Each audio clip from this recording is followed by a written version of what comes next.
भारत एक ऐसा विशाल प्राचीन रहस्यों का देश है जो अपने आप में न जाने कितनी घटनाओं को समेटे हुए है। और जब यह देश इतना प्राचीन है तो इसकी कुछ कहानियां किस्से ऐसी भी है जो आज तक पहेलियां बनी हुई है। यह इतने सारे किले, जगह और रहस्यमय घाटियां है जिनका अपना एक इतिहास रहा है। यह रहस्यमय ठिकाने भारत को उन लोगों के लिए खास बना देते हैं जो रहस्य, रोमांच और भूतिया घटनाओं की चाह रखते हैं। इन जगहों के साथ ऐसी कहानियां और मिथक जुड़े हुए हैं जिनके ऊपर यह हमें सोचने के लिए मजबूर कर देते हैं। आज हम आपको भारत के कुछ ऐसे ही जगहों के बारे में बताएंगे जिनसे जुड़े मिथक बहुत ही अविश्वसनीय लेकिन उतने ही सच्चे हैं। वृंदावन का भगवान श्री कृष्ण का एक मंदिर अपने आप में अद्भुत रहस्यों को समेटे हुए है।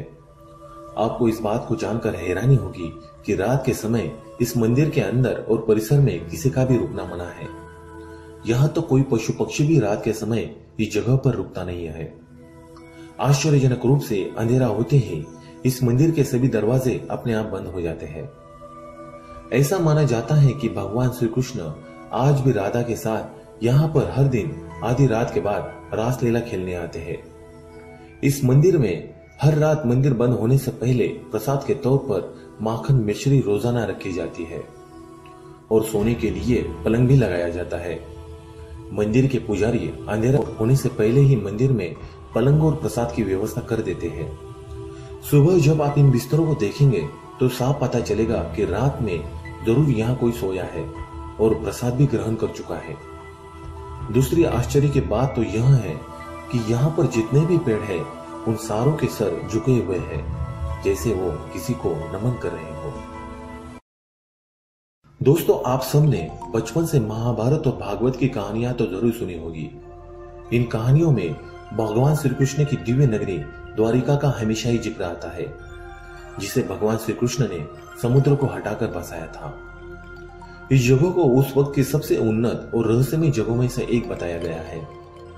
कहा जाता है कि श्री कृष्ण की मृत्यु के साथ उनकी बसाई हुई यह नगरी भी समुद्र में समा गई थी।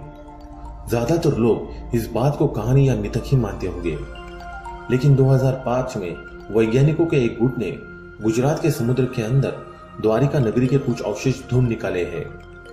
इस नगरी का आकार बहुत ही बड़ा है और इसके अंदर वैज्ञानिकों को बहुत सारी अद्भुत रचनाएं भी मिली है जिन पर सहसा विश्वास करना भी कठिन है। इस शोध में भारतीय नेवी ने भी बहुत बड़ी मदद की है।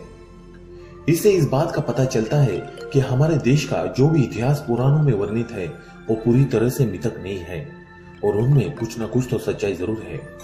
आज भी वैज्ञानिक यहाँ समंदर की गहराई में कई रहस्यों को सुलझाने में लगे हुए हैं। दोस्तों, कैलाश पर्वत को दुनिया का सबसे बड़ा रहस्यमय पर्वत माना जाता है।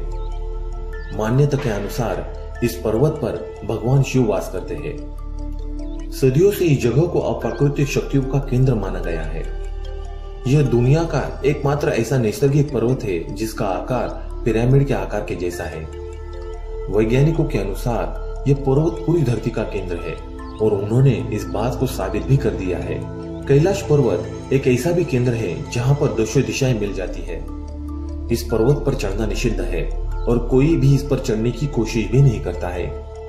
कैलाश पर्वत को दूर से देखने पर उसके एक बाजू से ओम का चिन्ह साफ दिखाई देता है और जब हम दक्षिण से देखते हैं तो स्वास्तिक का चिन्ह वास्तव में देखा जा सकता है।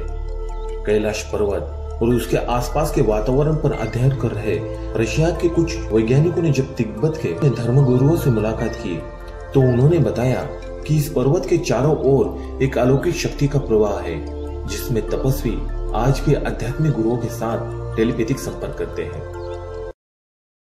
दोस्तों, हमारे देश को विश्व में चमत्कारों का देश माना जाता है। यहाँ पर एक से बढ़कर एक ऐसे रहस्यमय स्थान है जिन पर विश्वास करना भी मुश्किल है। यूं ही नहीं, हमारे देश को विश्वमय देवताओं की भूमि भी कहा जाता है। यहाँ की मिट्टी में कुछ तो ऐसी खास बात है जो इसे सारी दुनिया से जुदा बनाती है। हम ऐसे ही रहस्यमय विषयों के बारे में जानकारी इकट्ठा कर आप तक पहुंचाने की कोशिश करते हैं।